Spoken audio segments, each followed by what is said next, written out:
Good morning, good day, everyone, and welcome to another banger, another episode of That's Football at the Roundtable Football. Once again, I'm your host, Charles, the one and the only, and we got some great football coming up tonight. It's a Tuesday evening, Tuesday morning, but we got some Tuesday football coming your way. So let's get into it. We're gonna do some game previews. That's for some games that got took place over the weekend. We're going to do goal reactions or score reaction. That is from the matches over the weekend. Obviously, the result reactions, and then we are going to do match goal prediction for the games that are taking over this evening. So stay tuned. Try to be engaged. So get engaged on the comment section. And before we get into everything, smash the subscribe button, smash the like button.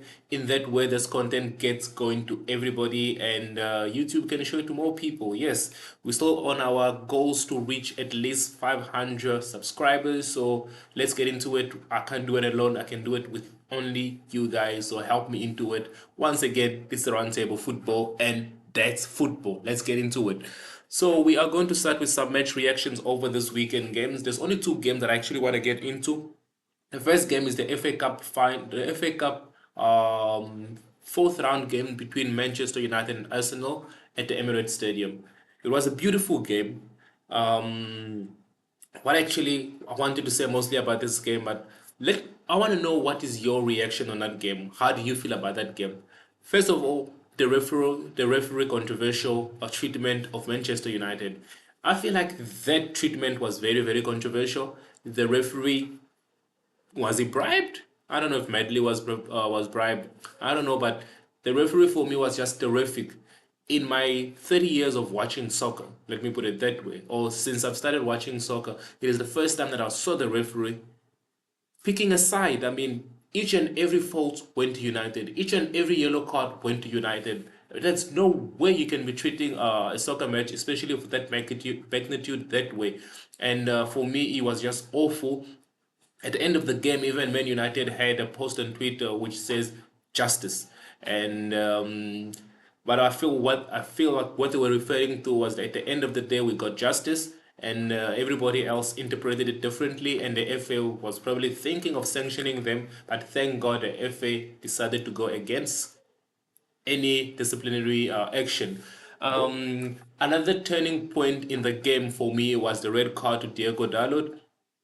First of all, Diego Dalot shouldn't be diving the way that he dived. I mean, it was just so unnecessary. It wasn't as if this person was close to goal and he could have cost you guys a goal after already receiving a yellow card and seeing exactly how the referee was treating your team. And most people in United's team were already yellow carded. So for Dalot to go and dive that way, it was just not good. And that was a turning point because 5 minutes or 1 to 2 minutes after that, United considered a goal, which was an equalizer. But then again, United played well with 10 men versus 12 men, which includes obviously the referee for Arsenal. But United still played well. They composed themselves very well, and this is exactly what Ruben Amorim want to see from this team.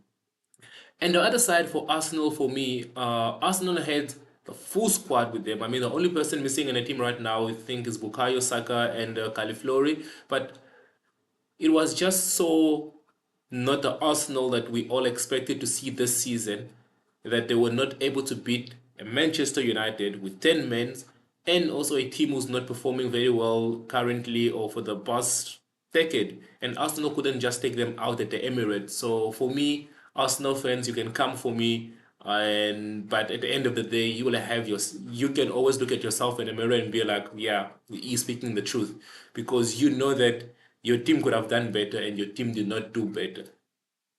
Then the match ended 1-1. Then it went to the penalty. The penalties were taken very well by all the players.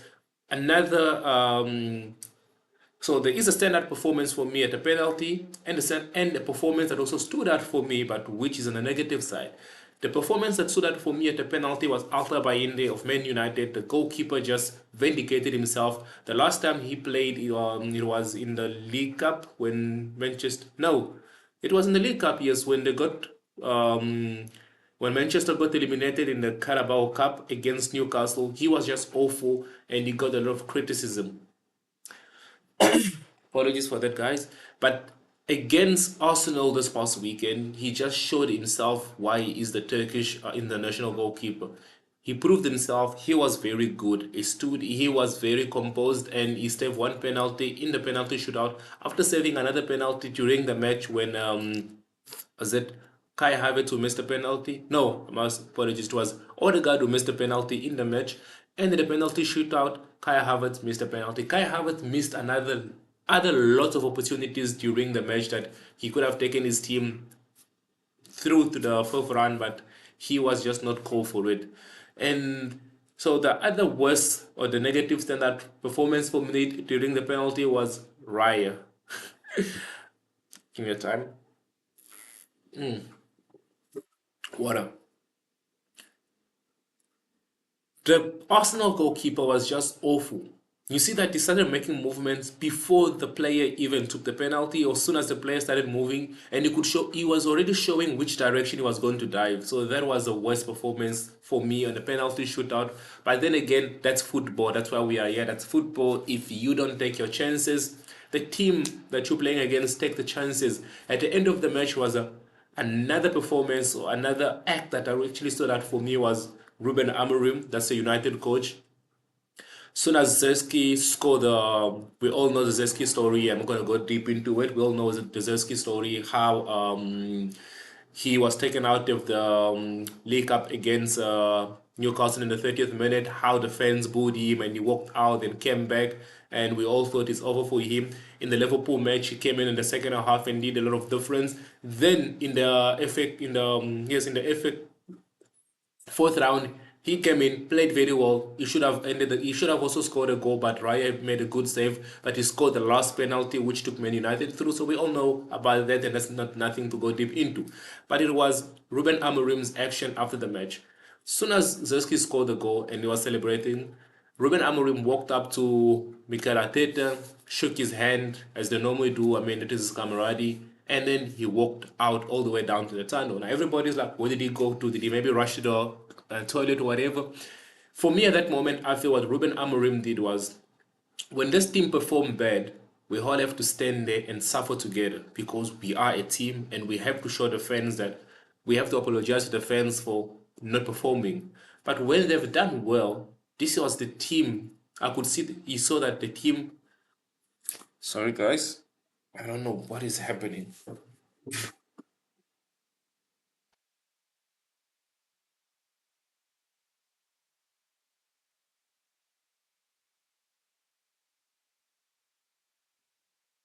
Sorry, guys. We're back. We're back live. Camera just went MIA on me.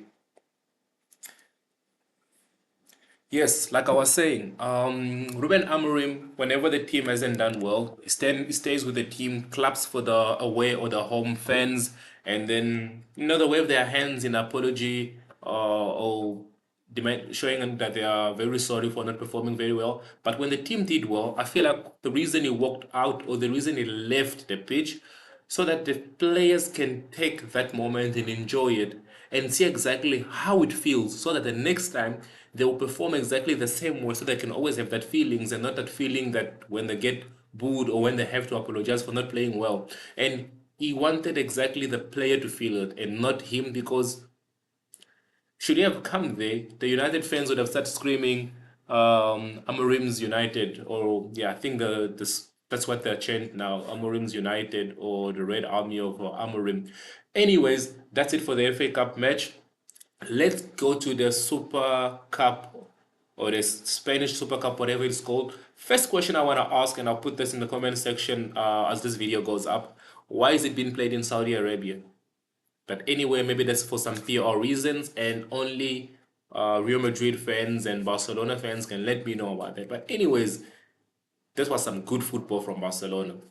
You could see that was some good football from Barcelona. I want to know what you guys think about Rafinha's actions when Kylian Mbappe was down and he came and he took the bag. I mean, why didn't the referee sanction him about that? If it was Vinicius Junior, he might have gotten some criticism about it from the entire world. But because it was Rafinha, no one is speaking about it. I saw the clip and I was like, oh wow. but it just got brushed under the carpet. Real Madrid was winning the game already 1-0, but for them to lose 5-0, that was 5-1, I mean, that was like crazy.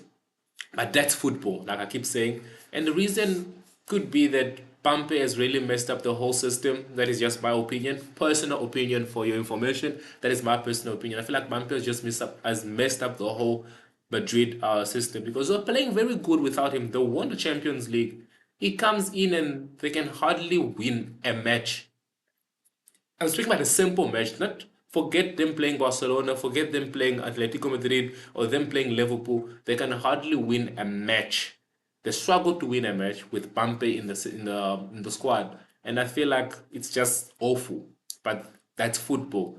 They did not take their chances. They thought that having Pampe in the squad would improve their squad, but it has just disapproved the squad, and they have to go back to the drawing board and see exactly where Bampe could fit and where he doesn't fit. He doesn't have to play all the games, guys. He doesn't have to play all the games. He can just chill there and watch the team play until he can then be brought into the team with time. But then again, that's football, and we're at round table football. We're not going to judge what Real Madrid is doing. We are here to praise and banter all teams. Real Madrid got beaten 5-1. Real Madrid. What is it called again? Madrid, Real Cabasele. That's what we call them right now. And the lose, that's football. You don't take your chances. Your chances are taken. The chances are taken against you by your opponent, and they beat you. Now, let's get into this week or tonight's games that are coming our way from the English Premier League.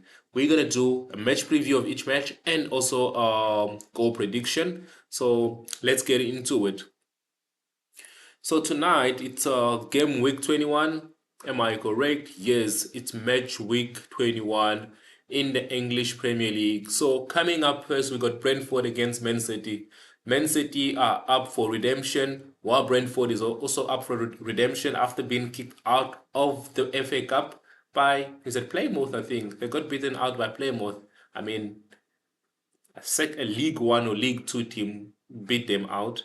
I mean, eliminated them from the FA Cup. So you can imagine they are coming for some blood. And the City also can smell blood because they beat Ryan Giggs' team like 8-0, which is like crazy. I mean, they're like on the third or second tie division.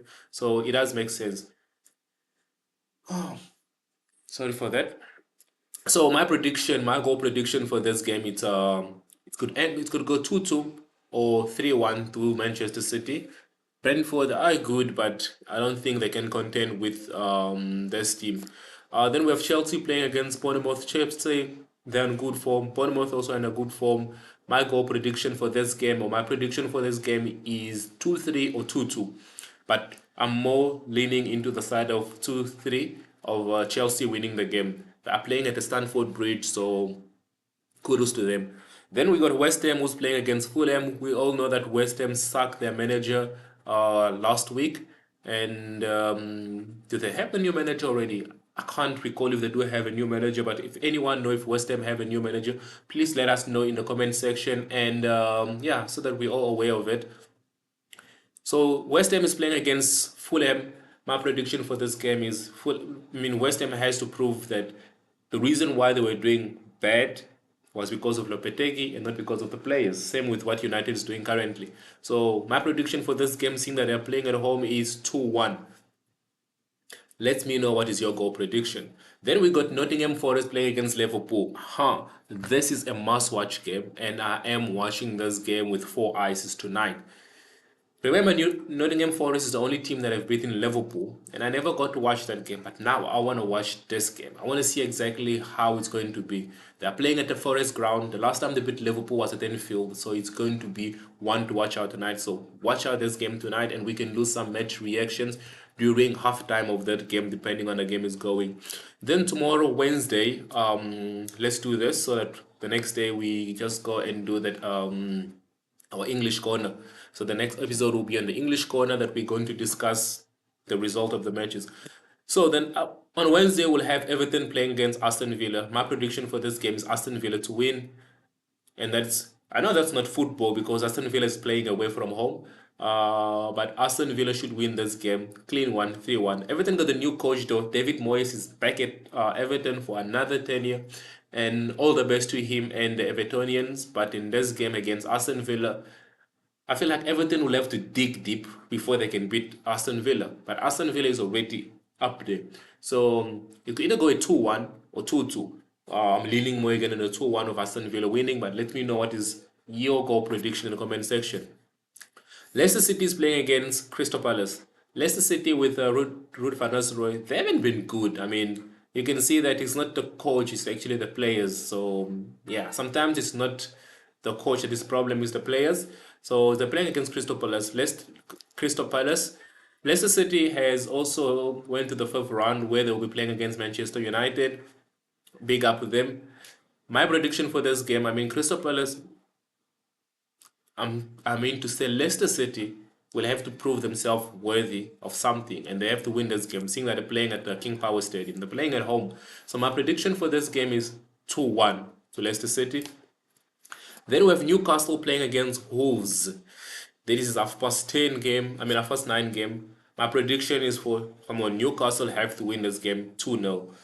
Wolves, the last game they played good was against Man United, and since then they haven't been doing good. I mean, United let them run through them. But my prediction for this game is 2-1. Let's go for 2-1. I say 2-0, but I think 2-1. Cunha will score a goal. Cunha could score a goal. And the last game tomorrow is the London Derby. So we got some good games tonight. The last game's at 10, which is Nottingham Forest versus Liverpool. And tomorrow night, the good game coming our way is going to be the London Derby, which is Arsenal versus Tottenham. That is another one to watch out for. Arsenal has to win this game. Like, come on, Gunners. Like, everything aside, the FA Cup, you guys are out of it. Focus. Yeah, focus on this game. You have to beat Tottenham in order to stay in the contender for this title. Like, you cannot slip, especially after tonight's result. Doesn't matter who win, whether it's Liverpool or Nottingham Forest. Both of them are on a good form, so you guys gotta keep the pressure on them. So to my Gunners supporters, if you watch this, whenever you watch this, beat Tottenham tonight. You guys are playing at home. Show them who's the London's team. My prediction for this match, 3-1. Mikel Arteta and his boys has to come out there and vindicate themselves for what happened Sunday. For not beating a United team that had 10 people. For not beating a team that is not doing so well in the Premier League. Beat this game 3-1. We're going to be watching that game tomorrow night. Then Thursday night, we got Ipswich versus Brighton. My prediction is obviously Ipswich to win the game. I mean, Brighton to win the game. There's no way Ipswich could beat them. But then again, that's football. Anything could happen. We'll come back and we will look at all this result on the English corner. So after this episode, the next episode is going to be the English corner. We will discuss the result that we just did the prediction on. Then the last game on Thursday is going to be United versus Southampton. This is another game that United is a must-win for them. After what they did against Liverpool, what they did against Arsenal in the FA Cup, they have to beat Southampton at home to also vindicate themselves. They can't just show up when they're playing the big teams. And when they're playing the small teams, it's more like, we'll sit back and just relax. They have to play this team. They have to be a team the same way they were against Arsenal and ensure to give Southampton a fight. Beat them. You guys are playing at home. Beat them. So those are 3 games to look out for. Nottingham Forest versus Liverpool. Arsenal versus Tottenham Hotspur. Manchester United versus Southampton.